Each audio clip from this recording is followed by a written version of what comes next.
ವಾಸ್ತುಶಾಸ್ತ್ರದಲ್ಲಿ 7 ಕುದುರೆಗಳು ಇರುವ ಚಿತ್ರಕ್ಕೆ ಹೆಚ್ಚಿನ ಮಹತ್ವವನ್ನು ನೀಡಲಾಗಿದೆ.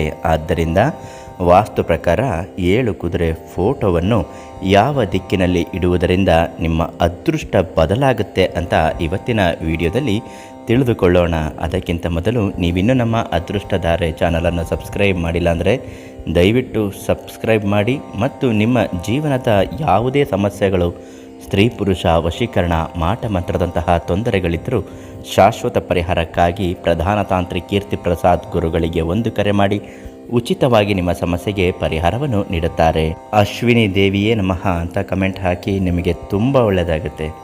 ಇತ್ತೀಚಿನ ದಿನಗಳಲ್ಲಿ ಜನರು ಮನೆಯ ನಿರ್ಮಾಣಕ್ಕೆ ಮಾತ್ರವಲ್ಲದೆ ಮನೆಯನ್ನು ಅಲಂಕರಿಸುವುದಕ್ಕಾಗಿಯೂ ವಾಸ್ತು ನಿಯಮಗಳನ್ನು ಅನುಸರಿಸುತ್ತಾರೆ. ಯಾಕೆಂದರೆ ಈ ವಾಸ್ತು ನಿಯಮಗಳಿಂದ ಮನೆಯ ವಾಸ್ತು ದೋಷವನ್ನು ದೂರ ಮಾಡಬಹುದು. ಸಾಮಾನ್ಯವಾಗಿ ಮನೆಯಲ್ಲಿ ಧನ, ಸಂಪತ್ತು ಮತ್ತು ಅದೃಷ್ಟವನ್ನು ಹೆಚ್ಚಿಸಲು 7 ಕುದುರೆ ಫೋಟೋವನ್ನು ಇಡಲಾಗುತ್ತೆ.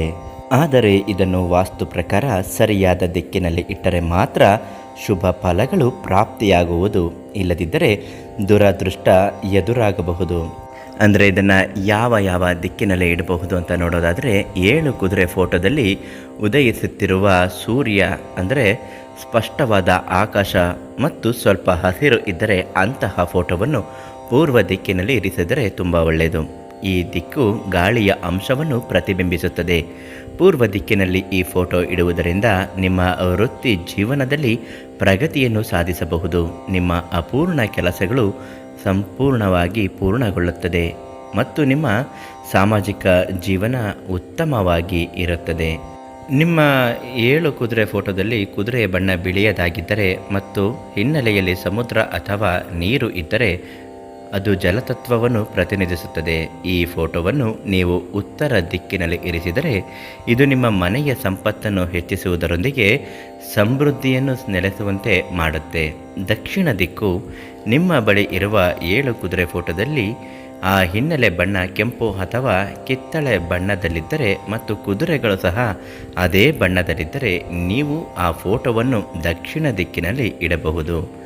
ಏಕೆಂದರೆ ಇದು ಅಗ್ನಿ ತತ್ವವನ್ನು ಪ್ರತಿನಿಧಿಸುತ್ತದೆ. ಈ ದಿಕ್ಕಿನಲ್ಲಿ ಕುದುರೆ ಫೋಟೋವನ್ನು ಇಡುವುದರಿಂದ ನೀವು ಖ್ಯಾತಿ ಮತ್ತು ಯಶಸ್ಸನ್ನು ಪಡೆಯುತ್ತೀರಿ. ಮನೆಯ ಕಷ್ಟಗಳು ನಿವಾರಣೆ ಆಗಬೇಕು, ಇಷ್ಟಪಟ್ಟಂತಹ ವ್ಯಕ್ತಿ ಸ್ತ್ರೀಯಾಗಲಿ ಪುರುಷರಾಗಲಿ ನಿಮ್ಮ ಮಾತನ್ನು ಕೇಳಿ ನಿಮ್ಮ ಕೈವಶವಾಗಬೇಕು ಅನ್ನುವುದಾದರೂ ಕೂಡ ಕೆಲವು ಪೂಜಾ ತಂತ್ರಗಳಿಂದ ಪ್ರಧಾನ ತಾಂತ್ರಿಕ ಕೀರ್ತಿ ಪ್ರಸಾದ್ ಗುರುಗಳು ಸಿದ್ಧಿ ಮಾಡಿಕೊಡುತ್ತಾರೆ. ಅವರಿಗೆ ಒಂದು ಕರೆ ಮಾಡಿ ಉಚಿತವಾಗಿ ನಿಮ್ಮ ಪರಿಹಾರ ಶತಸಿದ್ಧ. ನಾಳೆ ಮತ್ತೊಂದು ಮಾಹಿತಿಯೊಂದಿಗೆ ಭೇಟಿ ಮಾಡೋಣ. ಧನ್ಯವಾದ.